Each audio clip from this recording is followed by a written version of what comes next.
सभापति महोदय, अभी खाद्य स्थिति के ऊपर जो बहस चल रही है उसी से संबंधित दो बातों की ओर मैं मंत्री जी का ध्यान खींचना चाहता हूं। अभी हाल में ही मैं अपने ज़िले में गया था। यद्यपि चारों ओर इस बात की बहुत चर्चा है कि इस बार बहुत अच्छी फसल हुई है, लेकिन हमारे ज़िले में वर्षा बहुत देर से होने के कारण वहाँ पर फसल बहुत कम हुई है। इसलिए अगला जो वर्ष आ रहा है उसमें वहाँ पर खाने पीने की बहुत परेशानी होगी।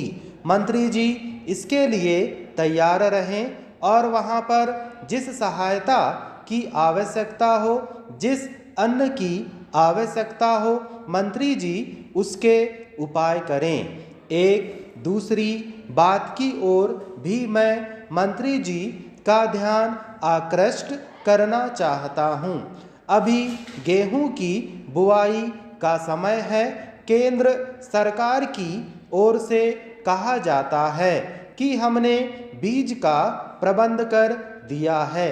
जहां तक मैं अपने ज़िले के लोगों से बात कर पाया, सभी ने यह बताया कि उनको यह परेशानी है कि उनको गेहूं का बीज बिल्कुल नहीं मिल रहा है और इसीलिए इन बातों की ओर मैं मंत्री जी का ध्यान दिलाना चाहता हूं।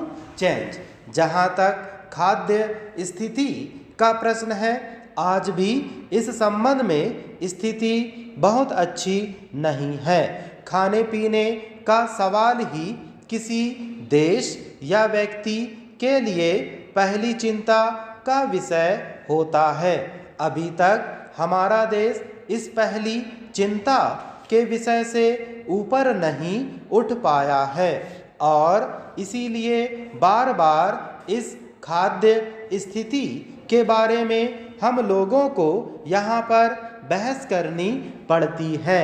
यह बात आज से 2 वर्ष पूर्व कही गई थी।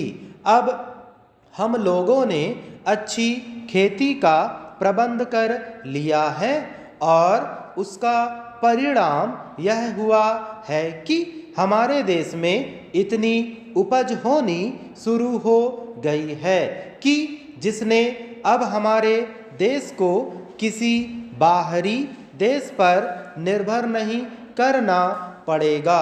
यहाँ की पैदावार से ही अपने देश का काम चल सकता है।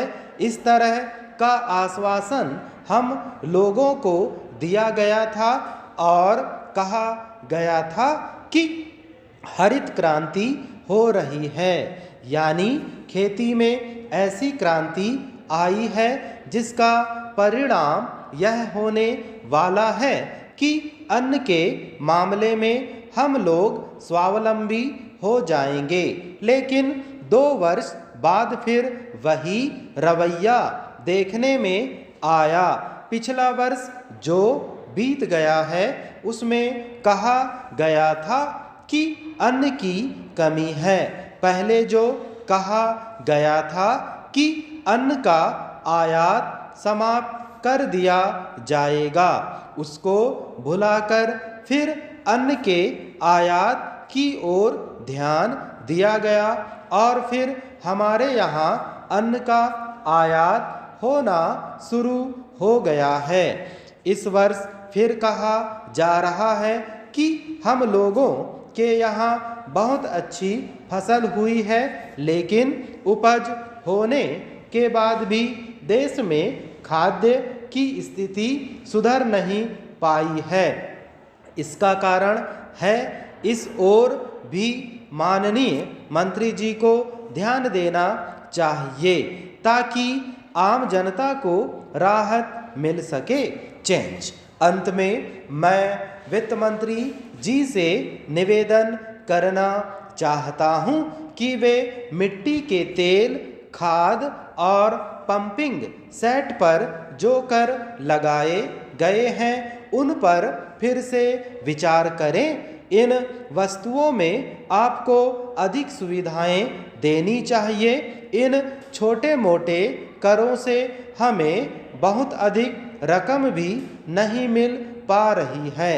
इनके लगाने से हमारी उन्नति में कोई बाधा नहीं आएगी, इसलिए इनको वापस ले लेना चाहिए।